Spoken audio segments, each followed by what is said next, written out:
პირველ რიგში მოგესალმებით ბატონო პრემიერო და მადლობა იმისთვის, რომ დღეს მაქვს საშუალება დაგისვათ ის კითხვები, რომლებიც ჩვენ საზოგადოებას და ჩვენს მაყურებელს აქვს. მოგესალმებით, პირიქით მადლობა და მევესალმებით თქვენს თელმოყარებას. ვიდრე პირველ კითხვას დაგისვამდეთ, მე ასევე მინდა ვისარგებლო შემთხვევით და მოგილოცოთ არჩევნებში დამაჯერებელი გამარჯვება. ამ არჩევნებზე ქართულმა საზოგადოებამ უკვე მეოთხედ ქართულ ოცნებას ანდო საქართველოს მართვა, რაც ძალიან მნიშვნელოვანია და ძალიან სერიოზული ნდობა. პირადად ჩემი და ჩვენი არხის პოზიტივის დამოკიდებულება ამ არჩევნებთან მიმართებაში საზოგადოებისთვის კარგად არის ცნობილი, ამიტომ აქ მეტად აღარ განვავრცობ ჩემს პირად პოლიტიკურ შეხედულებებს და თქვენს ნებართვით გადავალ უშუალოდ კითხვებზე. მადლობა მოლოცვისთვის, ნამდვილად ეს ხო ძალიან მნიშვნელოვანი, უკიდურესად მნიშვნელოვანი და პრინციპული არჩევნები. ჩვენ ამაზე ვსაუბრობდით არჩევნებამდე, წინა საარჩევნო პერიოდში. ეს ხო რეალურად რეფერენდუმის ტოლფასი არჩევნები და 2012 წლის არჩევნების ტოლფასი არჩევნები თავისი მნიშვნელობით და დატვირთვით რეალურად ამ არჩევნებმა პრინციპულად განსაზღვრა ქვეყნის ბედი და ქვეყნის განვითარების ბედი და ჩვენ რა თქმა უნდა მალობა უნდა გადავუხადოთ ქართულ საზოგადოებას, ქართულ ხალხს იმისათვის, რომ გამოგვიცხადა ძალიან მყარი ნდობა და ჩვენ მივიღეთ 1,100,000 ხმა ამ არჩევნებში, ბევრად უფრო მეტი ვიდრე წინა არჩევნებზე და ახლობთ 200,000 ხმით გავზარდეთ ჩვენი მაჩვენებელი, რაც არის იმის გამოხატულება, რომ ქართულმა ხალხმა ზუსტად მიიღო ის გზავნილი, რასაც ჩვენ საუბრობდით წინა საარჩევნო პერიოდში, რომ ეს ხო გადამწყვეტი არჩევნები, სადაც ხდებოდა მათ შორის ომისა და მშვიდობის ბედი. რა თქმა უნდა, ყველას მადლობა, ვინც მხარს გვიჭერდა ამ ბრძოლაში. ეს ხო ნამდვილი ბრძოლა, მეტი ვიდრე არჩევნები და თქვენს ტელევიზიას მადლობა მინდა გადავუხადო მაღალი სამოქალაქო პასუხისმგებლობის გამო და სამოქალაქო პოზიციის გამო, რომელიც იგრძნობოდა მთელი ამ პერიოდის განმავლობაში. მადლობა.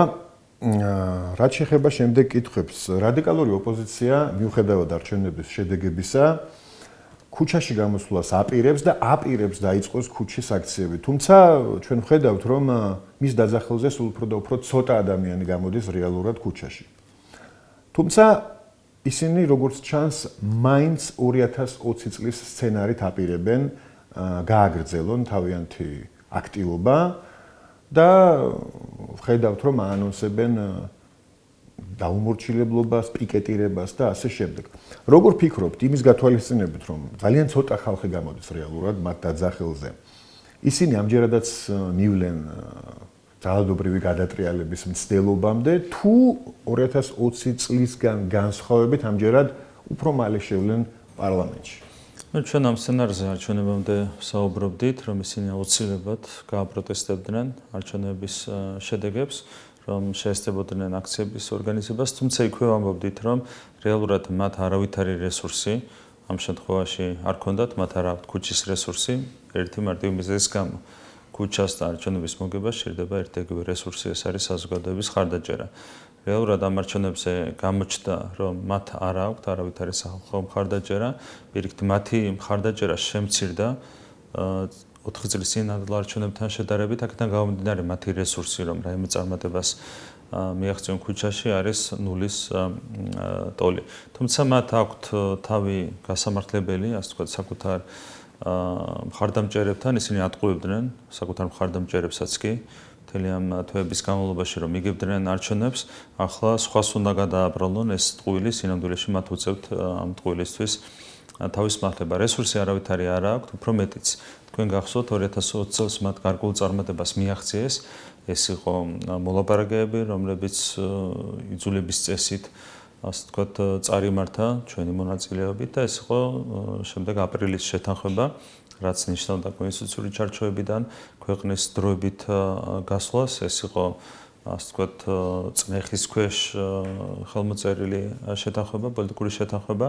ახლა მათ არც ამის რესურსი არ აქვთ, რომ ვინმე აიძულონ, ხელისუფლება აიძულონ, შევიდეს ასეთი ტიპის მოლაპარაკებებში და მით უმეტეს გაფორმდეს რაიმე ტიპის პოლიტიკური შეთანხმება, რომელიც კიდევ ერთხელ ქვეყანას გაიყვანს კონსტიტუციური ჩარჩოებიდან. ამიტომ წელს ოპოზიციას იმის რესურსიც არ აქვს, რაც ჰქონდა თუნდაც 4 წლის წინ. ჩვენ ვართ ყველანაირად მომზადებული იმისათვის, რომ დავიცვათ თითოეული ამორჩევლის ხმა, 1,100,000 ადამიანის ხმა, არჩევნები ჩატარდა თავისუფალ გარემოში, უპრეცედენტოდ მშვიდ გარემოში, იყო სამართლიანი არჩევნები, იყო კონკურენტული არჩევნები, რა თქმა უნდა, ასეთ პირობებში ამ პოლიტიკურ ძალებს ჩვენ ვერ მივცემთ რაიმე სხვა პროცესების წარმართის საშუალებას. სამართლიანი და კონკურენტული. კი ბატონო, თუმცა რადიკალური ოპოზიცია უკვე მერამდენე დღეა ამბობს, რომ არჩევნები გაყალბდა. ვნახეთ სხვადასხვა манипуляციური სიუჟეტებით, ეგრეთ წოდებულ კოლ-ცენტრებზე, კაპიტნებზე, სხვისი პირადობებით ხმის მიცემაზე და ასე შემდეგ. ამ ყველაფერს რომ აი ეს პათეტიკა და ისტერიკა გამოვაკლოთ, რაც დამახასიათებელია ზოგადად ჩვენი რადიკალური ოპოზიციისთვის, გვაჩვენა თუ არა ამ ოპოზიციამ ან მათმა მხარდამჭერმა მედია საშუალებებმა ან NGO სექტორმა რამე მეტნაკლებად ანგარიშგასაწევი ისეთი არგუმენტი, რაც საერთოდ იმსახურებს პასუხისგაცემას და რას უპასუხებდით მათ პრეტენზიებს. რეალურად საერთოდ არავითარი საფუძველი არ აქვს ამ პრეტენზიებს. რა თქმა უნდა, ხარვეზები ყოველთვის არის საარჩევნო პროცესში და ამისათვის თქვენ იცით, რომ გამოძიებაც დაიწყო თუ რაიმე არის შესასწავლი, ყველაფერს გამოძიებს პროკურატურა. ჩვენ ვაჩვენეთ სრული ღიაობა ასეთი პროცესების მიმართ, CESCOM მიმართა თავის მხრივ პროკურატურას, პროკურატურამ მაშინვე გაიზიარა CESCOM-ს ეს მოწოდება, დაიწყო გამოძიება. ყველა შეუძლია ჩაიხედოს ყველაფერში, რატომ? იმიტომ რომ ჩვენ ვართ აბსოლუტურად პირნათელი და არჩევნები ჩატარდა სამართლიანად და კონკურენტულ გარემოში. რეალურად არავითარი საბაბიც კი არ აქვთ მათ, რომ ისაუბრონ არჩევნების არალეგიტიმურობაზე, მაგრამ რასაც ველოდით, იმას აკეთებენ. რაც შეეხება წინასაარჩევნო პერიოდს, არაფერი მოსადავებელი არ არის და ეს პირდაპირ იკითხება რეალურად მათ შორის ამ ცნობილი NGO-ების დასკვნებიდან, ხო? ანუ მათივე NGO-ების დასკვნებიდან პირდაპირ იკითხება ის, რომ მაგალითად წინასაარჩევნო გარემო იყო აბსოლუტურად კონკურენტული, იყო ჯანსაღი და ასევე თქვენ იცით, რომ უპრეცედენტოდ მშვიდი იყო ეს წინასაარჩევნო პერიოდი წინ არჩევნებთან შედარებით, რო გავიხსენოთ 2021, 2020, 2018, უკან 2016 წლები, ეს გარემო იყო უპრეცედენტოდ მშვიდი. რაც შეეხება არჩევნების დღეს, აქ ისინი შეეჯახდნენ პირდაპირ ელექტრონულ აპარატებს. მანამდე გახსოვთ, რომ იყო გარკვეული ადამიანური შეცდომები, იყო ხარვეზები, რაც დაკავშირებული იყო სწორედ ადამიანურ შეცდომებთან, იყო დაუბალანსებელი ოქმები და ასეთი ტიპის, ასე ვთქვათ, ხარვეზები. ახლა არჩევნები ჩატარდა ელექტრონული წესით, რეგისტრაცია ამორჩევლებმა გაიარეს ელექტრონული წესით, ხმა მისცეს ელექტრონული წესით და ხმების დათვლა მოხდა წამებში, ხილვაქსე თითის დაჭერით ელექტრონული წესით. ასეთ პირობებში რეალურად საერთოდ არაფერი არ არის მოსადავებელი და ეს გამოჩნდა მათი, ასე ვთქვათ, ტექსტებიდან, მათი სიუჟეტებიდან, საერთოდ ვერაფერს ვერ ამბობენ. ახლა რაც თქვენ ახსენეთ, კაპიტნები, კოლ-ცენტრი, ეს არის ჩვეულებრივი ამორჩევლის მობილიზაციის მექანიზმი, რასაც ჩვენ საერთაშორისო ორგანიზაციები გვასწავლიდნენ, მე ვახსენე ერთ-ორჯერ, AIRA-ის ტრენინგი ჩაუტარდათ ჩვენს წევრებს, პარტიის წევრებს, საარჩევნო მიმართულების, ასე ვთქვათ, პარტიის თანამშრომლებს, კარდაკართან დაკავშირებით და ამორჩევლის მობილიზებასთან დაკავშირებით პირდაპირ ასწავლიდნენ, რომ 7 კარდაკარი უნდა ჩაგვეტარებინა არჩევნების დღეს. ერთხელ დარეკვა, მეორე დარეკვა, მესამე დარეკვა, თუ დარეკვით ვერ მოდიოდა, არ მოდიოდა ამორჩეველი, სახლში უნდა მიგეკითხა, საჭიროების შემთხვევაში შენთან უნდა უზრუნველყო მისი წამოყვანა საარჩევნო უბნებზე. ამორჩევლის მობილიზაცია ეს არის ჩვეულებრივი დემოკრატიული პროცესი, ეს არის უფრო მეტიც პოლიტიკური პარტიების ერთ-ერთი უმთავრესი ფუნქცია. არჩევნების დღეს ამორჩევლის მობილიზაცია, რაც სახელმწიფოებში წერია. ამაზე აკეთებენ სიუჟეტებს, რომ თითქოს ეს არის არჩევნების არალეგიტიმურად მიჩნევის საფუძველი, რაც ნიშნავს თავისთავად იმას, რომ სინამდვილეში სათქმელი არაფერი აქვთ. ყველა ხედავს, რომ იყო უპრეცედენტო აქტივობა არჩევნებზე, თან ამას აღიარებენ და თან ამბობენ, რომ გაყალბდა ჯერ დაიწყეს 300-ით, მერე 200-ით ჩამოვიდა, მერე რო ნახეს, რომ 300,000 ხმაც არ ყოფნიდათ, ანუ ჩვენ 335,000 ხმით ნაკლებიც რო აგვიღო, მაინც ვიგებდით ამ არჩევნებს, ეს რო ნახეს, მერე თქვეს 400,000, ნუ საერთოდ ჰაერიდან მოაქვთ ასეთი ციფრები და რიცხვები. ნუ საერთოდ არ აქვთ არავითარი საფუძველი. ჩვენმა კოლეგებმა არაერთი ბრიფინგიც მიუძღვნეს ამ თემას, სადაც ბოლომდე გააბათილეს აბსოლუტურად ყველა, ასე ვთქვათ, მათი განცხადება და ნებისმიერი სიუჟეტი. ну შესაბამისად საზოგადოება ყველაფერს ხედავთ, მაგრამ კიდევ ერთხელ ვიტყვი, ჩვენ აბსოლუტურად ღია ვართ. რაც უნდა ის ნახონ, გამოძიების ფარგლებში იქნება თუ რა ფორმატშიც იქნება, ყველაფერში შეუძლია ჩაიხედონ, გამომდინარე იქიდან, რომ დასამალი არავის არაფერი აქვს. და გამოძიება ახსენეთ და გამოძიებაზე მართლა დღეს ბევრს ლაპარაკობენ, მათ შორის დასავლეთიდანაც მოგვიწოდეს, ჟოზეფ ბორელმაც თქვა, რომ გამოძიებულ იქნასო ის დარღვევები, რომელზეც არის ლაპარაკი და მართლაც აღიძრა ხომ, რამდენიმე დღის წინ საქმე არჩევნების შესაძლო გაყალბებასთან დაკავშირებით და ამ საქმის ფარგლებში პროკურატურამ გამოკითხვაზე დაიბარა სალომე ზურაბიშვილი, ადამიანი, რომელიც საქართველოს პრეზიდენტად მუშაობს და იგი ამბობს, პირდაპირ აცხადებს, აი ამ თავისი მაღალი პოლიტიკური ტრიბუნიდან აცხადებს, რომ არჩევნები გაყალბდა. და როცა დაიბარა ის პროკურატურამ, მან ასევე პირდაპირ ოფიციალურად განაცხადა, რომ ის არ ითანამშრომლებს ქართულ გამოძიებასთან. როგორ წარმოგიდგენიათ თქვენ ასეთ შემთხვევაში გამოძიება როგორ შეიძლება წარიმართოს, ან რა ხდება ზოგადად აი კანონმდებლობა რას ითვალისწინებს, საერთოდ რა ხდება ამ სოფლიო პრაქტიკა რას გვეუბნება იმაზე, როცა გამოძიება დაწყებულია და პრეზიდენტი, რომელიც ამხელა პოლიტიკური ტრიბუნიდან ასეთ სერიოზულ ბრალდებას აჟღერებს, ამბობს, რომ ის არ ითანამშრომლებს გამოძიებასთან. ну თავისთავად ჩვენების არ მიცემა არის უკვე ჩვენება და ეს არის ჩვენება იმასთან დაკავშირებით, რომ მას ათქმელი არაფერი აქვს გამოძიებისთვის, იყო ცარიელი, ზებირი, ბრალდებები ყოველგვარი საფუძვლის გარეშე და როდესაც მიდიხარ პროკურატურაში, იქ იწევს ფაქტებით საუბარი.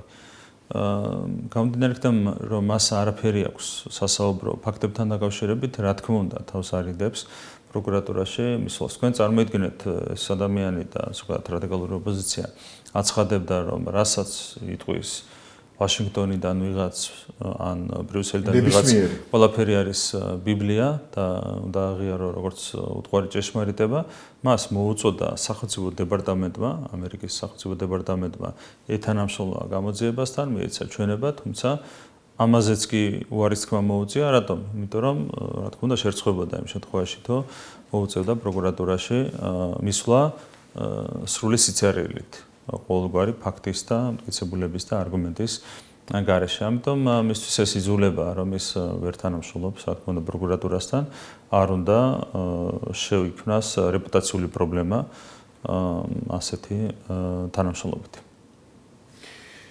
გასაგებია, რადგან საერთაშორისო კონტექსტზე გადავედით და საერთაშორისო გამოხმაურებებზე, მე მინდა ისვედის ანგარიში გავიხსენო. ისვედმა 2020 წლისგან განსხვავებით წელს ვეღარ დამალა, რომ მისი პარალელური დათვლა დაემთხვა ცესკოს მონაცემებს. თუმცა არანაკლებ საინტერესოა ის ანგარიშიც, რომელიც ისვედმა საკუთარ ვებგვერდზე გამოაქვეყნა და რომელიც ასახავს უშუალოდ არჩევნების დღის მანძილზე, არჩევნების პროცესზე დაკვირვებას. და ამ ანგარიში სტატისტიკა არის მოყვანილი და ამ სტატისტიკის თანახმად ისვედის დამკვირვებლებმა მაგალითად ბიულეტენების ჩაყრეს მხოლოდ 2 შემთხვევა დააფიქსირა და რაზეც ასე ბევრს ლაპარაკობენ და მრავალჯერადი ხმის მიცემის 4 შემთხვევა დააფიქსირა და ძალიან ბევრს უბანს აკვირდებოდნენ. თუ ახლა ამ სურათს შევადარებთ მაგალითად მოლდოვაში რამდენიმე დღის წინ ჩატარებულ არჩევნებს, მანამდე რეფერენდუმს, ნათელია რომ ქართული არჩევნები გაცილებით უფრო დემოკრატიული იყო და მიუხედავად ამისა, ცალკეული პოლიტიკოსები დასავლეთიდან მოლდოვას არჩევნებს ძალიან მაღალ შეფასებას აძლევენ, ჩვენ უფრო, თქვათ, შენიშვნებს გვაძლევთ. რა შეიძლება იყოს ამის მიზეზი? ეს არის გამოწვეული იმით, რომ იქ მათთვის სასარგებლო სასურველმა ძალამ გაიმარჯვა და აქ ვერა, თუ ის რომ ჩვენი ხელისუფლება ყოველთვის ცდილობს დაიცვას ეროვნული ინტერესები და ეროვნული ფასეულობები. მე მხოლოდ ამ ვერსიას ვხედავ, სხვა ვერსიას უბრალოდ ვერ ვხედავ. თქვენ რას ფიქრობთ ამასთან დაკავშირებით? ну რეალურად მთავარი არის ის, რომ არის მკაფიოდ გამოხატული უსამართლობა. იგივე მოლდოვასთან შედარება რო ავიღოთ, ხო? ეს უსამართლობა პირველად არ ხდება. ანუ სადა დედამიწა არჩევნები რომელიც ჩატარდა ჩვენთან და მოლდოვაში კონკურენტულობის კუთხით, თავისუფალი არჩევნების კუთხით, манипуляციებისგან თავისუფლების კუთხით. თქვენ შეგიძლიათ მარტივად გადაამოწმოთ, იყვნენ კანდიდატები, საკმაოდ გავლენიანი კანდიდატები, რომლებსაც ხელოვნური საბაბით უარი უთხრეს რეგისტრაციაზე მოლდოვაში. ანუ იყო სერიოზული ხარვეზები კონკურენტულობის კუთხითაც. სხვა საკითხებზე აღარ გავამახვილებ ყურადღებას, რა შედეგები დაждდა ქვეყნის შიგნით, ქვეყნის გარეთ და ამ შემდეგ. ხო, ჩვენთვის ეს ნაკლებად საინტერესოა. ყველა ქვეყანამ თვითონ და მიხედავს, რა თქმა უნდა, საკუთარ არჩევნებს, მაგრამ უსამართლობა არის აშკარად სახეზე. ორმაგი სტანდარტი. რა თქმა უნდა, იგივე უსამართლობა იყო გამოხატული, როდესაც მოლდოვას მიენიჭა სტატუსი, კანდიდატის სტატუსი, საქართველოს არა. მოგვიანებით მოლდოვასთან გაიხსნა მოლაპარაკებები, საქართველოსთან არა. აქაც არის, რა თქმა უნდა, ორმაგი სტანდარტი და არის სრული უსამართლობა. თქვენ რო აიღოთ მოლდოვა, ნებისმიერი პარამეტრით საქართველოს არ დგას არა ერთი თავით, არამედ 10 თავით ახლა მოლდოვაზე. იქნება ეს ინსტიტუტების სიძლიერე, იქნება ეს კორუფციის სიმცირე, იქნება ეს ეკონომიკის განვითარება, ადამიანის უფლებები, დემოკრატია, პოლიტიკური პლურალიზმი, მედია პლურალიზმი, დახურეს პრაქტიკულად ყველა მეტნაკლებად დამოუკიდებელი ტელევიზია და არსებითად დატოვეს იქაური საზოგადოებრივი მაუწყებლის პირველი არხი და მეორე არხი, რასთან დაკავშირებითაც ეუთო უდირს აქვს ნათქვამი თავის ანგარიშში, რომ მთლიანად ემსახურებოდნენ მართველი ძალის პოლიტიკურ ხაზს. ეს პირდაპირ დაფიქსირებულია ეუთო უდირის მიერ.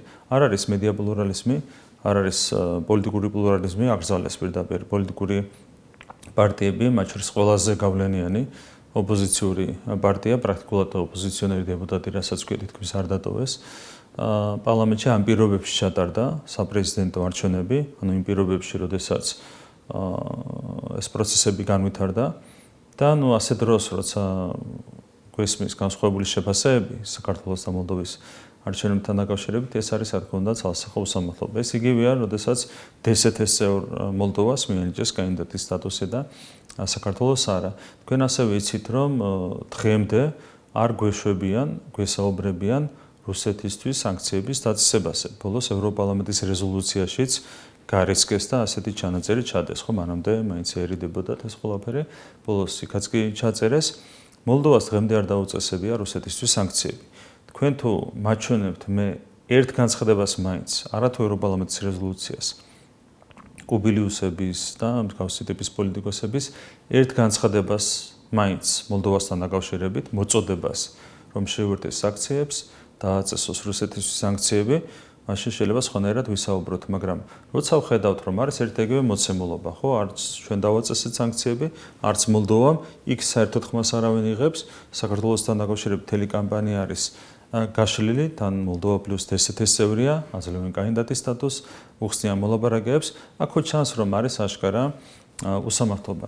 რატო ხდება ეს უსამართლობა? ამაზე ყველაზე კარგი პასუხი ალბათ გასცა ჟურნალისტებს, ბატონმა ორბანმა, ბატონმა სიარტომ, უნგრეთის პრემიერმა და უნგრეთის საგარეო საქმეთა მინისტრმა, ნუ არის აშკარა მიკერძოება. ყველა სამწუხარო ის არის თუ რა უდებს საფუძვლად ამ მიკერძოებასთან, ნუ თქვენ მინიშნებით პრინციპში თქვით, რომ ეს არის ჩვენი განსაკუთრებული დამოუკიდებულება საკუთარი ქვეყნის სუვერენიტეტის, დამოუკიდებლობის, ეროვნული იდენტობის და ფასეულობების მიმართ. ვიღაცებს სამწუხაროდ ეს არ მოწონთ, არიან გავლენიანი ძალები და საბოლოო ჯამში ეს გავლენიანი ძალები იმგვარზე გავლენას ახდენენ კონკრეტულ გადაწყვეტილებებზე, რომლებიც აჩენს უსამართლობის ობიექტურ განცდას. გასაგებია. ისევ კვლავ ევროპულ გამოხმაურებებზე. ევროკავშირის უმაღლესმა წარმომადგენელმა ბორელმა საქართველოს არჩევნებზე საუბრისას რამდენიმე დღის წინ ერთის მხრივ აღიარა არჩევნების შედეგები, იქიდან გამომდინარე თუნდაც რომ ხელისუფლებას მოუწოდა გამოძიებისკენ, ანუ არჩეულ ხელისუფლებას და ამ შეფასებებთან ერთად გააკეთა ერთი საინტერესო განცხადება. მან თქვა, რომ ჩვენ ვთავაზობთ საქართველოს ხელისუფლებას, ანუ იგულისხმება არჩეული ხელისუფლება ამ არჩევნების შედეგად, ვთავაზობთ ევროპული კურსის განახლების პერსპექტივასო, ოღონდ ამისთვის უნდა საჭიროა გაუქმდეს უცხოური გავლენისა და ეგრეთ წოდებული ოჯახური ღირებულების კანონი.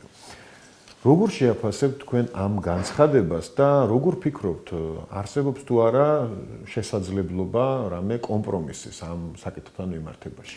ჩვენთვის პირველ რიგში არის მნიშვნელოვანი არგუმენტები. ჩვენ არგუმენტებს ვითხოვდით, მაშინაც, როცა ვიღებდით ერთ კანონს და მეორე კანონს და აქაც იგივე პოზიცია შეგვიძლია დავაფიქსიროთ. წარმოადგინონ არგუმენტები. არგუმენტების გარეშე საუბარი ჩვენთვის არის, რა თქმა უნდა, კატეგორიულად მიუღებელი. დავიწყოთ გამჭირვალობის შესახებ კანონით. ერთი კონტექსტთან დაკავშირებით წარმოადგინონ განსხვავებული მოსაზრება თუ აქვთ. კონტექსტი გახსოვთ რა იყო ამ კანონის. ორჯერ უცხოეთიდან დაფინანსებულმა NGO-ებმა სადეს დაპირისპირებოდნენ კონსტიტუციურ წყობილებას ამ ქვეყანაში. და ახლა აქ სხვათა შორის მესამე მცდელობა, ეს არის მესამე მიმდინარე მცდელობა, თქვენ ხედავთ რომ იგივე უცხოეთიდან დაფინანსებული NGO-ები ცდილობენ ხელი შეუშალონ არჩევნების ლეგიტიმაციას. ხო, ეს არის მესამე დაპირისპირება კონსტიტუციური წყობილების წინააღმდეგ უკვე 4 წლის განმავლობაში. თან ესენი არიან უცხოეთიდან დაფინანსებული ორგანიზაციები, ან მათ ეწოდებათ არასამთავრობო ორგანიზაციები, თუმცა სინამდვილეში ისინი არიან უცხოური სამთავრობო ორგანიზაციები, ასე რომ განვაზოგადოთ, ხო? ანუ ისინი პირდაპირ უპირისპირდებიან კონსტიტუციურ წყობილებას, ეს გააკეთეს ორჯერ, ვიდრე ჩვენ დავაინიცირებდით გამჭირვალობის შესახებ კანონს, თქვენ გახსოვთ ისინი რას საკეთებდნენ საპარლამენტო არჩევნების შემდეგ 2021 წლებში, როცა მათ ჰქონდათ ხალხის ნების წინააღმდეგ ხელისუფლების ცვლილების სურვილი, რიგარიშე არჩევნების ჩატარების სურვილი და რეალურად სწორედ მათ მოუმზადეს საფუძველი არჩევნების არალეგიტიმურად ასე ვთქვათ გამოცხადების კამპანიას, რაც ვერ შეძლეს საბედნიეროდ, მათ მოუმზადეს საფუძველი ამ მოლაპარაკებებს მიშელის შეთანხმების, ეგრეთ წოდებული მიშელის შეთანხმების, აპრილის შეთანხმების ხელმოწერას და მთავარი მიზანი ამ შეთანხმების იყო რიგარიშე საპარლამენტო არჩევნებამდე ქვეყნის მიყვანა, რასაც ვერ მიაღწიეს, მაგრამ ცდილობა ხო დარჩა ფაქტად. და მეორე 2022 წელს, როცა ჩვენ უსამართლოდ გვეთქვა უარი კანდიდატის სტატუსზე ყოველგვარი დასაბუთების გარეშე, ისინი პირდაპირ აქ უკვე საერთოდ უღეშად ავიდნენ პოლიტიკურ სცენაზე, მოითხოვეს თავრობის გადადგომა, პირდაპირ გამოვიდნენ პოლიტიკური მოთხოვნით, რაც ვერანაირად ვერ იქნება განხილული NGO-ს საქმედ და მათ მოითხოვეს საკუთარი მონაწილეობით ახალი მთავრობის ფორმირება. ეს არის კონტექსტი. თუ ვინმე დაგვისაბუთებს იმას, რომ ეს არის ჯანსაღი მოვლენა, როდესაც უცხოური ფულით შენ ცდილობ მთავრობის შეცვლას, ღია და გამოხატულად, მაშინ კი ბატონო ავწევთ ორივე ხელს, მაგრამ ჯერ ამაზე ვიმშელოთ. არის თუ არა ეს ჯანსაღი მოვლენა, როდესაც უცხოური ფულით კონკრეტული ადამიანები ითხოვენ მთავრობის შეცვლას და საკუთარი მონაწილეობით მთავრობის ფორმირებას. ეს კონტექსტი. აი ხო კანონის შინაარსს. კანონის შინაარსზე თუ ვინმე იტყვის იმას და ასაბუთებს იმას, რომ რაიმე არის წინააღმდეგობაში სამართლებრივ პრინციპებთან, ხო? ერთადერთი რაც ითვალისწინებს ეს კანონი არის გამჭირვალობა, ისიც მინიმალური სტანდარტით. წელიწადში ერთხელ NGO-მა უნდა წარადგინონ საკუთარი ყოველწლიური დეკლარაცია იუსტიციის სამინისტროში. და იქაც თუ არ წარადგენენ, თუ უხეშად მოიპყრობიან კანონმდებლობას, იქაც მინიმალური სანქციებია გათვალისწინებული, ხო ჯარიმებია მხოლოდ გათვალისწინებული. არავითარი ჭარბი კონტროლის მექანიზმები, არავითარი ჩარევის შესაძლებლობა, არავითარი შეზღუდვა რაც შეიძლება მოქმედებდეს არასამთავრობო ორგანიზაციის მიმართ ამ კანონით არ არის გათვალისწინებული. ანუ სამართლებრივ ნაწილთან დაკავშირებით ობიექტურად არავითარი არგუმენტი არ არსებობს. არსებობს ობიექტური არგუმენტი კონტექსტთან დაკავშირებით. თუ რამეს გვეტყვიან, რამე არგუმენტს გვეტყვიან, კი ბატონო ვილაპარაკოთ, მაგრამ დღემდე არც კონტექსტზე და არც სამართლებრივ ასე ვთქვათ ხარეს და თუნდაც გნებავთ პოლიტიკურ ხარეს ამ კანონის ჩვენ არავითარი ღირებული არგუმენტი არ მოგვისმენია. მე პირადად შევთავაზე მათ შორის დიპლომატებს, ოპონენტებს, ახალგაზრდებს, რომლებიც ქუჩაში გამოდიოდნენ, დამსხდარიყავით გვემშელა კანონთან დაკავშირებით, ყველა თქვა უარი, ან ყველას ათქმევინეს უარი. ეს იყო მაშინდელი, ასე ვთქვათ, მდგომარეობა. რაც შეეხება მეორე კანონს, რომელიც უკავშირდება არასოციალურთა ინტერესების დაცვას და ოჯახური ფასეულობების დაცვას, იქაც ვითარება არის ძალიან ნათელი. ეს კანონი არ ითვალისწინებს ეს პაკეტი არ ითვალისწინებს ადამიანის უფლებების შეზღუდვას. ჩვენ ძალიან მკაფიოდ ვაცხადებდით და ვაცხადებთ, რომ ადამიანის უფლებები უნდა იყოს დაცული ძალიან მკაცრად ჩვენს ქვეყანაში და არის კიდეც დაცული და თქვენ იცით, რომ მათ შორის ამ მიმართულებით რაც შეეხება უმცირესობებს, ხო? ადამიანის უფლებების დაცვის სტანდარტი არის თვისებრივად გაუმჯობესებული 2012 წლის შემდეგ. ხელისუფლების საქმე არ არის არავის პირადი ცხოვრება, ჩვენ ვერ შევიჭრებით ვერავის პირად ცხოვრებაში, არც ჩვენი საქმე არ არის განსაჯოთ ვინმეს ცხოვრების წესი. ეს არ არის საერთოდ არ ჩვენი საქმე. და არც ამ კანონის, ასე ვთქვათ, რეგულირების სფერო. ერთ-ერთი რაც უპირისპირდება ეს კანონი არის პროპაგანდა, რომელიც უპირისპირდება ტრადიციულ ფასეულობებს, უპირისპირდება ქრისტიანულ დოგმებს. სხვადასხვა ერთ-ერთი მთავარი მიზანი, სხვა გვერდითი მოვლენები უკავშირდება ამ პროპაგანდას, მაგრამ ერთ-ერთი მთავარი მიზანი ამ პროპაგანდის რა არის, რომ როდესაც შენ ეხები რელიგიურ დოგმებს, იქ საბოლოო ჯამში საფუძველს აცლი ნებისმიერ რელიგიას. და ერთ-ერთი მთავარი სამიზნე ამ პროპაგანდის არის ქრისტიანობა, როგორც ასეთი, როგორც კი ქრისტიანულ დოგმებს, ასე ვთქვათ, მოერევი, მაშინვე რელიგიას აღარ აქვს თავისი დატვირთვა და ამას ემსახურება ასეთი პროპაგანდა. ჩვენ ეს არ გვინდა, ჩვენ გვინდა დავიცვათ ტრადიციული ფასეულობები, ჩვენ გვინდა დავიცვათ არასრულწლოვანთა ინტერესები, ჩვენ გვინდა დავიცვათ ჩვენი სარწმუნოება, ჩვენი ტრადიციული რელიგია და ამას ემსახურება რეალურად ის კანონი, რომელსაც ვიღებ. თუ ვინმე რაიმე საპირისპიროში დაგვარწმუნებს, კი ბატონო, მაგრამ აქ ელემენტარულ საკითხებზე არის საუბარი, მათ შორის საუბარია რაზე? ევროპაში არის ასეთი, რაც უარყოფენ სხვათა შორის ხანდახან ჩვენი ოპონენტები, რომ თითქოს ეჭქვეშ არავინ არ აყენებს იმას, რომ კაცი კაცია, ქალი ქალია, მამა მამა, დედა დედა, თუმცა ერთ-ერთი გავრცელებული ტენდენცია ევროპის ქვეყნებში არის რა, რომ როდესაც ჩვენ გინდა მარტივად შეცვალო სქესის შესახებ ჩანაწერი პირადობის დამატების სწორებულ დოკუმენტში, არ მოგეთხოვება საერთოდ არაფერი. მოითხოვ და უნდა შეგიცვალო. ევროკავშირის წევრი ქვეყნების ძალიან დიდ ნაწილში უკვე ეს კანონმდებლობა არის მიღებული, არის სასამართლო პრაქტიკა ამასთან დაკავშირებით. ანუ იმასთან დაკავშირებით, რომ კაცი კაცი აღარ არის, ქალი ქალი აღარ არის, შენ თუ ხარ კაცი, მაგრამ მოგინდება ჩაეწერო ქალად, უნდა მოგცენ ამის ნებართვა და თუ ხარ ქალი და გინდა ჩაეწერო კაცად, ამის ნებართვაც უნდა მოგცენ. ჩვენ ფიქრობთ, რომ ეს არ არის, ასე ვთქვათ, სწორი ტენდენციები, რბილად რომ ვთქვათ, და ამას უნდა დაუპირისპირდეს კანონმდებლობა, რომ რაც არის, ასე ვთქვათ, ობიექტური სინამდვილე, ის იყოს ასახული საბოლოო ჯამში, ოფიციალურ დოკუმენტებში, ის იყოს უზრუნველყოფილი კანონმდებლობით, მაშინ რატო არ შეიძლება, რომ მე მომინდეს დავუშვათ რომელიმე, ასე ვთქვათ, ცხოველად ან ფრინულად ჩავეწერო. ხო, რაღაც არსებს არის რაღაც ობიექტური რეალობა, რაც უნდა იყოს ასახული ოფიციალურ დოკუმენტებში. და გეუბნებია, რომ არა, არსებობს კი რაღაც ობიექტური რეალობა, მაგრამ შენ როგორც აღიქვავ საკუთარ თავს, ისე უნდა იყო მითითებული პირადობის დამადასტურებელ დოკუმენტში. 10 წლის წინ თუნდაც, 10 წლის წინაც კი, არ ვამბობ 30 წლის წინანდელ ვითარებაზე, აღარაფერს და იმის უკან პერიოდზე, ალბათ გიჟად ჩაგთვლიდნენ ასეთი რაღაც, რომ გეთქვა, რომ სერიოზულად შეიძლება განიხილოს ვინმე ეს ყველაფერი, თუმცა დღეს ეს არის ფაქტი, ეს არის რეალობა და ამ რეალობას უპირისპირდება მხოლოდ და მხოლოდ ის პაკეტი, რომელიც მიიღო საქართველოს პარლამენტმა. თუ ვინმე დაგორწუნებს იმაში, რომ კაცი კაცი არ არის, ქალი ქალი არ არის, შენ როცა მოგინდება, მაშინ უნდა ჩაეწერო ქალად, მიუხედავად იმისა, რომ ბიოლოგიურად და ყველანაირად ხარ კაცი. თან რამდენჯერმე შეიძლება შეგეცვალოს. კი, შეიძლება გადაიფიქრო ერთ თვეში და კი.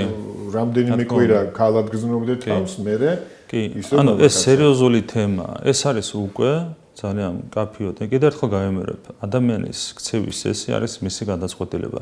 ვიღაცა შეიძლება მოწონდეს, არ მოწონდეს, შეიძლება საზოგადოებას კონდეს ესა თუ ის დამოკიდებულება, მაგრამ ამაში ხელისუფლება არც ერევა და ვერ ჩაერევა. ამას არ მით უმეტეს ვერავითარი შეზღუდვა ვერ დაწესდება და ვერავინ ვერ გაკიცხავს ადამიანს ამის გამო და მით უმეტეს ვერ დაშის, მაგრამ რაც ხდება პროპაგანდას, იმდენად საშიში სახე მიიღო ამ პროპაგანდამ, რომ ჩვენ აუცილებლად ჩავთვალეთ ამისათვის დაგვიპირისპირებინა კანონმდებლობა. ელემენტარულ, რაღაც მინიმალურ, რაციონალურ ნორმებზეა საუბარი.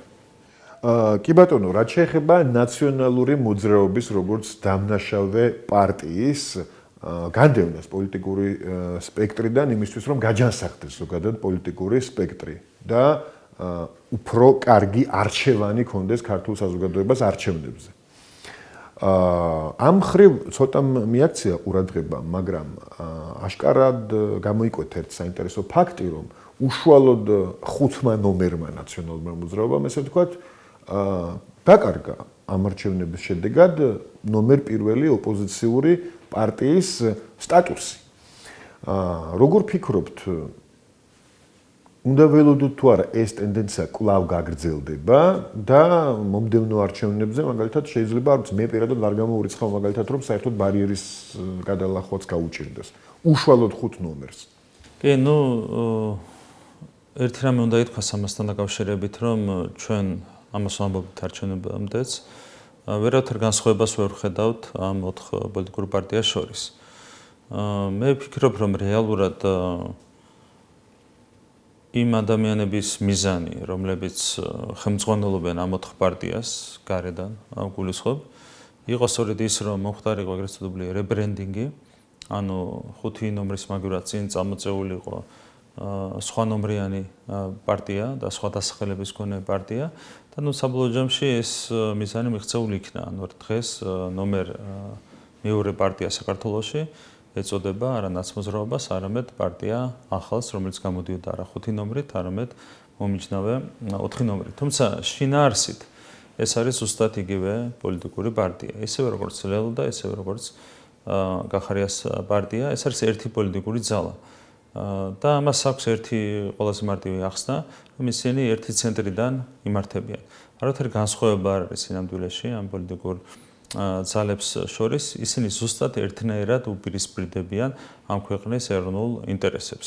რასაც დაავალებენ, იმას გააკეთებენ, როგორი მძიმეც არ უნდა იყოს ეს დავალება ჩვენი ქვეყნის ბედისთვის, ისინი ნებისმიერ ნაბიჯზე არიან წამსვლელი. და საბოლოო ჯამში, როგორც კი ეტყვიან, რომ უნდა გაერთიანდნენ, ნებისმიერ შემთხვევაში ძალიან მარტივად გაერთიანდებიან. თქვენ გახსოვთ, არანაირად არ აწყობდა მაგალითად გახარიას ნაცმოძრაობასთან გაერთიანება და არც პირიქით თავის დროზე ადგილობრივი თვითმმართველობის არჩევნების შემდეგ, მაგრამ როგორც კი უთხრეს, მაშინვე შექმნეს კოალიცია რამდენიმე მუნიციპალიტეტში.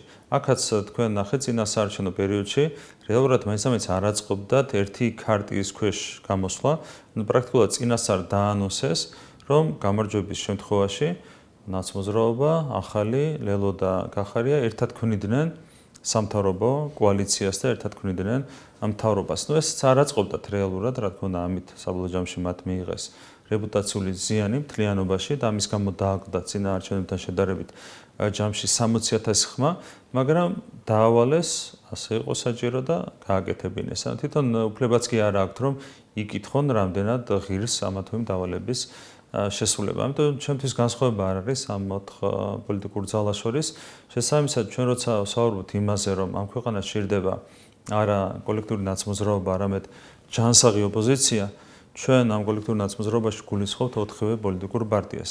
შესაბამისად, ამოცანა რჩება ამოცანად, მხოლოდ იმ შემთხვევაში შეიძლება შედგეს ჩვენს ქვეყანაში ჯანსაღი პოლიტიკური სისტემა, სრულფასოვანი ჯანსაღი პოლიტიკური სისტემა, თუ ეს 4 პოლიტიკური პარტია ოპოზიციის სასკუდ რანგში ჩანაცვლდება ჯანსაღი პოლიტიკური ძალებით. ეს ამოცანა რჩება ძალაში და შემდეგი 4 წლის განმავლობაში ჩვენ ყველაფერს გავაკეთებთ იმისათვის, რომ მაქსიმალურად დასუსტდნენ ეს პოლიტიკური პარტიები, აბსოლუტურად არაჯანსაღი და გარედან მართული პოლიტიკური პარტიები. ეს არის ჩვენი ერთ-ერთი უმთავრესი ეროვნული ამოცანა. გამომდინარე იქიდან, რომ ისინი ქმნიან მუდმივ რისკს, არიან მუდმივი რისკ ფაქტორი ჩვენი ქვეყნისთვის, რა თქმა უნდა, ამ ამოცანის გადაჭრის გარეშე ჩვენ ასე ვთქვათ, სიმყარის თვალსაზრისით შეიძლება გამოწვევები დაგვრჩეს. ამიტომ შემდეგი 4 წლის განმავლობაში ყველაფერს გავაკეთებთ იმისათვის, რომ ეს პოლიტიკური პარტიები მაქსიმალურად დავასუსტოთ. გასაგებია, გარედან მართულობაზე თქვით და სწორედ საქართველოს გარეთ მინდა ახლა გადავინაცვლოთ და ვილაპარაკოთ იმ ქვეყნებზე, რომლებიც ახდენენ გავლენას მთელ მსოფლიოზე და მათ შორის საქართველოზე. დღეს 5 ნოემბერია და ამერიკაში უკვე დაიწყო არჩევნები, ძალიან მნიშვნელოვანი ისტორიული არჩევნებია ამერიკის შეერთებულ შტატებშიც. დღეს ამერიკელები გააკეთებენ არჩევანს, რომელიც მომდევნო 4 წლის მანძილზე ძალიან დიდ გავლენას იქონიებს მთელ მსოფლიოზე და მათ შორის საქართველოზეც. თქვენი პროგნოზი როგორია ამ არჩევნებთან დაკავშირებით და რაც მთავარია, რას ელოდებით არჩევნების შემდეგ, რა იქნება, როგორ შეიცვლება, რა შეიცვლება მსოფლიოში და რა შეიცვლება, ან შეიცვლება თუ არა რამე უშუალოდ ამერიკა-საქართველოს ურთიერთობებში. ჩვენი საქმე ვერ იქნება სხვა ქვეყნის შიდა პოლიტიკაში ჩარევა განსხვავებით სხვა ქვეყნებისგან, რომლებიც აქტიურად ერევიან ხოლმე ჩვენს შიდა პოლიტიკურ ცხოვრებაში. ეს არ შეიძლება იყოს ჩვენი ხელწერა, ბუნებრივია. ამერიკელი ხალხი თავად გააკეთებს საკუთარ არჩევანს. რა თქმა უნდა, გარკვეული განსხვავებები, მნიშვნელოვანი განსხვავებებიც იქნება ორი სხვადასხვა სცენარის შემთხვევაში და ჩვენ პირდაპირ უკავშირებთ მათ შორის ამ საპრეზიდენტო არჩევნებს იმას თუ როდის დასრულდება ომი უკრაინაში, რაც არის ჩვენთვის ძალიან მნიშვნელოვანი სხვადასხვა კუთხით ერთი რომ იღუპებიან ადამიანები და რა თქმა უნდა რაც მალე დასრულდება ომი მით უკეთესი და მეორე რა თქმა უნდა ჩვენზე ზეწოლაც შემცირდება როგორც კი ეს ომი დასრულდება, იმიტომ რომ ჩვენ ბევრად უკეთესი ვითარება გვქონდა ურთიერთობების კუთხით ომის დაწყებამდე ყველაფერი არია ომის დაწყებამ გაჩნდა განსხვავებული ინტერესები, როგორც კი უკრაინაში ომი დასრულდება, მაშინვე ვფიქრობთ რომ თვისებრივად გადაიტვირთება ურთიერთობები, როგორც ამერიკის შეერთებულ შტატებთან, ასევე ევროკავშირთან. რაც შეეხება ტრამპის და ჰარისის ასე ვთქვათ შეასრულო გამარჯვებას, ჩვენ ვფიქრობთ რომ ტრამპის გამარჯვების შემთხვევაში უკრაინაში ომი დასრულდება უფრო ადრე. ჰარისის გამარჯვების შემთხვევაში ალბათ დამატებით რამდენიმე თვეს კიდევ გასტანს უკრაინაში ომი. თუმცა ვფიქრობთ რომ ასეც და ისეც ორივე შემთხვევაში მომავალ წელს ან წლის დასაწყისში ან დავუშვათ შუა პერიოდში ომი აუცილებლად დასრულდება და ყველა შემთხვევაში მნიშვნელობა არ აქვს ვინ იქნება ამერიკულ ადმინისტრაციაში უზრუნველყოფილი იქნება ჩვენი ურთიერთობების გადატვირთვა, რაც ჩვენთვის არის პრინციპულად მნიშვნელოვანი. ჩვენ რა თქმა უნდა არ მოგწონს ურთიერთობების ის მოცემულობა, რაც გვაქვს დღეს ამერიკის შეერთებულ შტატებთან და ასევე ბუნებრივია ევროკავშირთან. ჩვენ ყველაფერს გავაკეთებთ იმისათვის, რომ ურთიერთობები გადაიტვირთოს, თუმცა გვთავარია, რომ ჩვენ შემხედრი ნაბიჯები ვიხილოთ. და კიდევ ერთხელ ვიტყვი, როგორც კი დასრულდება უკრაინაში ომი, ჩვენ ვფიქრობთ, რომ თვისებრივად, არსებითად გადაიტვირთება ურთიერთობები. მიუხედავად იმისა, თუ ვინ იქნება ამერიკულ ადმინისტრაციაში, ანუ გავლენა იქნება, ასე ვთქვათ, გადატვირთვის დაწყების ვადაზე და თარიღზე უფრო მეტად. არჩევნების ასე ვთქვათ შედეგებს ამ კუთხით ექნება გავლენა, მაგრამ რაც შეეხება გადატვირთვას, მე ვფიქრობ, რომ მომავალი წლიდან ურთიერთობის გადატვირთვა ასეც და ისეც აუცილებლად დაიწყება. კი ბატონო.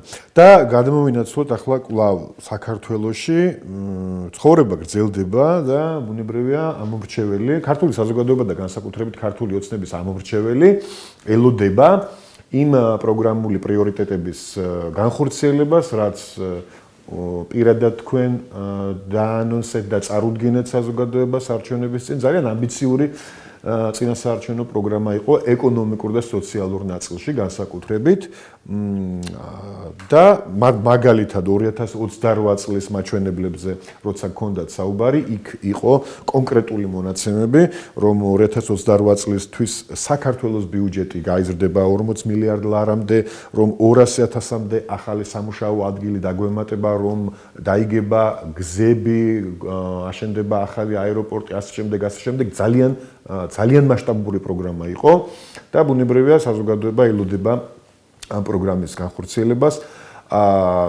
თუ შეიძლება რომ ჩვენ საუბრის ბოლოს კიდევ ერთხელ შევახსენოთ მთლიანად საქართველოს, არა მხოლოდ ქართული ოცნების ამომრჩეველს, რას უნდა ველოდოთ თუნდაც უახლესი რამდენიმე თვის განმავლობაში ამ ამბიციური პროგრამის რა ნაწილი შევაძალაში, რა პროექტები დასრულდება, რა პროექტები დაიწყება. კი, ჩვენი პროგრამა ნამდვილად არის ძალიან ამბიციური, თუმცა აქვე ვიტყვი, რომ არც ერთი დაპირება არ არის გადაჭარბებული. ყველა არის შესრულებადი. მათ შორის ეკონომიკის ნაწილში ჩვენ გვაქვს ძალიან მკაფიო მიზნები დასახული. ეს არის, რაც თქვენ მათ შორის ახსენეთ 130 მილიარდ ლარამდე ეკონომიკის ზრდა, 90-დან გაიზრდება 130 მილიარდ ლარამდე, ბიუჯეტი 28 მილიარდიდან გადასდება 40 მილიარდ ლარს, 200.000 ახალი სამუშაო ადგილი, ესეც არის აბსოლუტურად რეალური დაპირება. მით უმეტეს იმის გათვალისწინებით, რომ მხოლოდ ბოლო 2 ნახევარი წლის განმავლობაში ჩვენ შევქმნით 170.000 ახალი სამუშაო ადგილი. ან ჩვენს დაპირებებს ზურგს უმაგრებს უკვე გაკეთებული საქმეები. იგივე ეკონომიკას რაც შეეხება, ამ 4 წლის განმავლობაში 2021, 22, 23, 24 წლების მონაცემები რო ავიღოთ, ჩვენ 40 მილიარდით გავზარდეთ საქართველოს ეკონომიკა. შესაბამისად დაპირება იმასთან დაკავშირებით, რომ კიდევ 40 მილიარდი ლარით გაიზრდება ეკონომიკა, არის ძალიან, ასე ვთქვათ, მყარ ნიადაგზე დაფუძნებული. იგივე ეხება სიგარების შემცირებას, ჩვენ იცით რომ მოახერხეთ სიგარების შემცირება 2012 წლის შემდეგ 30%-დან 11.8%-მდე, ანუ საქართველოში 1,120,000 ადამიანი ცხოვრობდა სიგარების ხვარს მიღმა 2012 წელს. ეს მაჩვენებელი არის უკვე შემცირებული 680,000-ით, 440,000-მდე არის ჩამოსული და ჩვენ ვაცხადებთ ძალიან მკაფიოდ, რომ შემდეგი 4 წლის განმავლობაში სულ მცირე 300,000 ადამიანი დამატებით აძლევს სიგარებას და სიგარების მაჩვენებელი ჩამოცდება 150,000. ეს არის ის პროგნოზი და ის მიზანი, რომელიც ჩვენ გვაქვს გათვალისწინებული და დასახული. სხვადასხვა მიმართულებით, ანუ რაც შეეხება ეკონომიკას, თვისებრივად სხვა დონეზე გადავიყვანთ ჩვენს ქვეყანას 4 წლის თავზე. ასევე სოციალური მიმართულებით, რა თქმა უნდა, იგივე მომავალ წელს უკვე იზრდება პენსიები მნიშვნელოვნად 350 ლარი იქნება მინიმალური პენსია, შესაბამისად გაიზრდება პენსიები 70 წლის და 70 წელს გადაცილებული პენსიონერებისთვის, აღამთიან რეგიონებში ცხოვრები პენსიონერებისთვის, ჯანდაცვის სფეროში გვაქვს მნიშვნელოვანი გეგმები, განათლების მიმართულებით გვაქვს ამბიციური პროექტი, რაც სრულიად სხვა დონეზე აიყვანს საუნივერსიტეტო განათლებას ჩვენს ქვეყანაში. ახალი სტადიონი და შემდეგ არის კონკრეტული ძალიან მნიშვნელოვანი ამბიციური პროექტები, რაც არის გათვალისწინებული ამ პროგრამით. ჩვენ უკვე დაწყებული გვაქვს არჩევნების მეორე დღესვე განვაახლეთ აქტიური მუშაობა იმისათვის, რომ ყველა ეს დაპირება შესრულდეს. კიდევ ერთხელ ვიტყვი, რომ აბსოლუტურად ყველა დაპირება არის შესრულებადი. რეალისტურია ეს პროგრამა ამბიციურთან ერთად, რომელიც ჩვენ წარვადგენთ და კიდევ ერთხელ ვიტყვი, რომ 4 წლის თავზე ჩვენი ქვეყანა გადავა განვითარების თვისებრივად ახალ დონეზე და რა თქმა უნდა ამაშირდება ყოველდღიური მუშაობა, რისთვისაც მთელი სამთავრობო გუნდი არის მზად. ძალიან წარმატებული იყო სამთავრობო გუნდი, თითოეული სამინისტრო ყველა მიმართულებით, აი მარტო ინფრასტრუქტურა რო ავიღოთ, ეკონომიკაზე უკვე ვისაუბრე, რამხელა წინსვლა ქონდა, ინფრასტრუქტურა რო ავიღოთ მაგალითად, წინა ხელისუფლების დროს მხოლოდ 68 კილომეტრი ავტომაგისტრალი დაიგო. და იყო ერთი გვირაბი, ერთი ხიდი, ჯამური სიგრძე გვირაბების იყო თვალსაჩინო 3.5 კილომეტრი და ხიდების დაახლოებით 2.5 კილომეტრი. ჩვენი ხელისუფლების პირობებში 299 კილომეტრი ახალი მაგისტრალური გზა არის დაგებული, თითქმის 300 კილომეტრი ახალი მაგისტრალური გზა. ასევე რაც შეეხება გვირაბებს, თქვენ წარმოიდგინეთ 40 კილომეტრზე მეტი სიგრძის გვირაბია მარტო აშენებული. საოცარი ციფრებია. მე თვითონ მიხარდა რომ გითხულობდი იმ პროგრამას, რაზეც ჩვენ ყველა ერთად მუშაობდით. ხიდები არის აშენებული ჯამში 20 კილომეტრზე მეტი სიგრძის.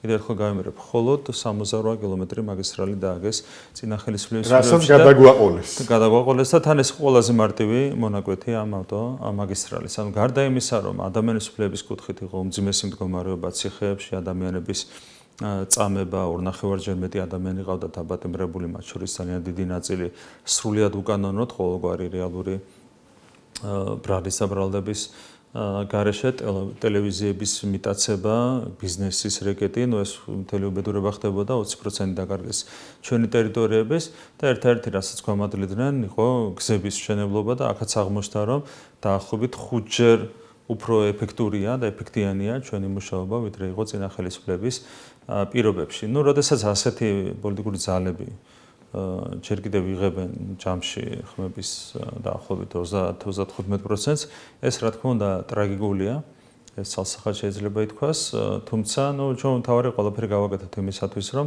4 წლის თავზე მათი მაჩვენებელი კიდევ უფრო მეტად შემცირდეს, არა 60,000-ით, როგორც ეს მოხდა წინა არჩევნებთან შედარებით, არამედ კიდევ უფრო მეტად.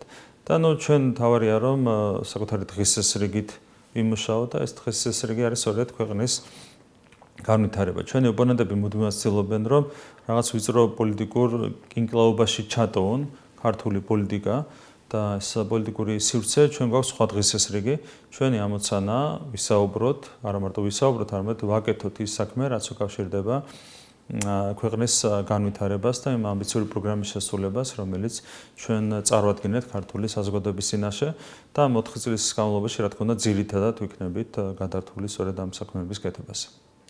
დიდი მადლობა კიდევ ერთხელ და გისურვებთ გულწრფელად წარმატებებს ამ პროგრამის შესრულებაში. დიდი მადლობა თქვენ. მადლობა.